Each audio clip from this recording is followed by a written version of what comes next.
There was an arrogant king in England called Canute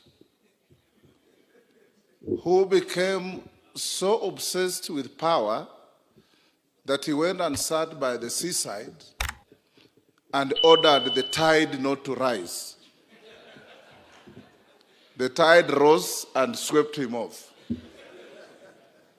And that's the Moses Masika Wetangula should just address President William Samuel Ruto without using metaphors or parables. And I know this may be a response to the rumor that was in the public purview that Moses Masika Wetangula was the next man on the chopping board.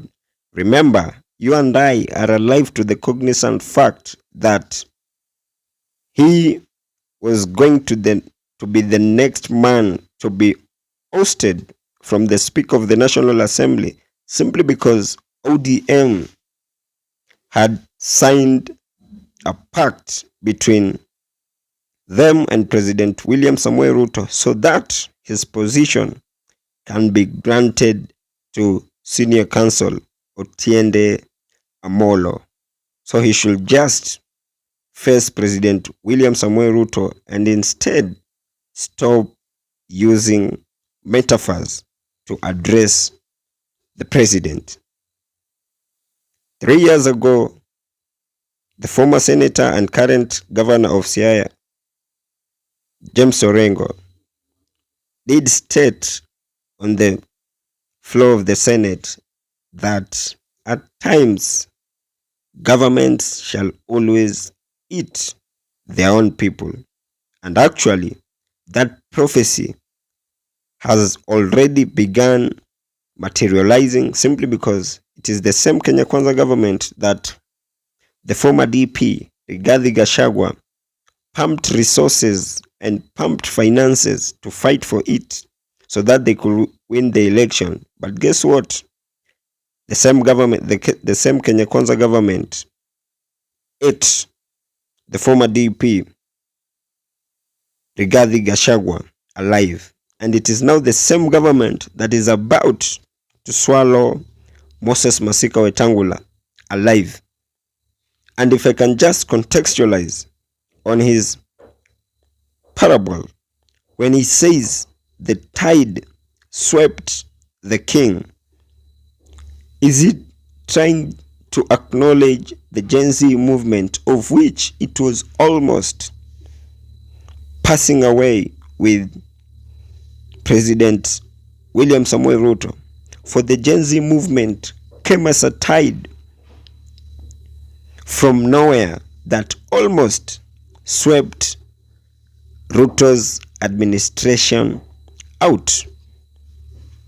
But if facts shall remain to be facts, then you and I know that Wetangula's tenure elapsed when he went publicly declaring support for the former DP Rigathi's impeachment, even when the people of Kenya, though not all, but a vast majority of them, thought that that wasn't the right time to impeach the former DP because we had very many contentious issues to be discussed, and Rigathi's impeachment wasn't among the priorities. But Speaker Moses Masika Wetangula chose to put on a jersey while officiating a match of which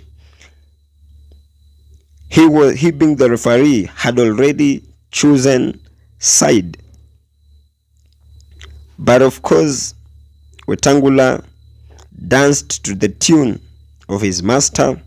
He helped his master shave Rigathi, failing to know that he was the next in line. In fact, his supporting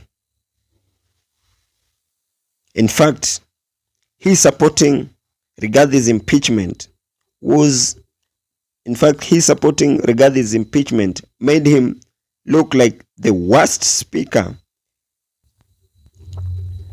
Kenya has ever had. In fact, that pushed him far away. In fact, very far from he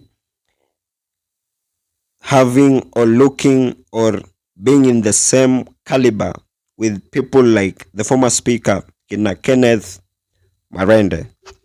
So if Speaker Moses Masika Wetangula is to be ousted, I kid you not, very many Kenyans are going to celebrate his oustering. But from where I sit, it still remains a wait and see situation as we wait to see how he is going to place himself on the chopping board. And as I come to the penultimate of this episode, in case if you're watching me for the very first time, you can as well consider hitting on the subscribe button. If by any chance you've been watching my videos and you've not subscribed, you can as well consider hitting on the subscribe button. Thank you, and may you have a good day, and may God bless you.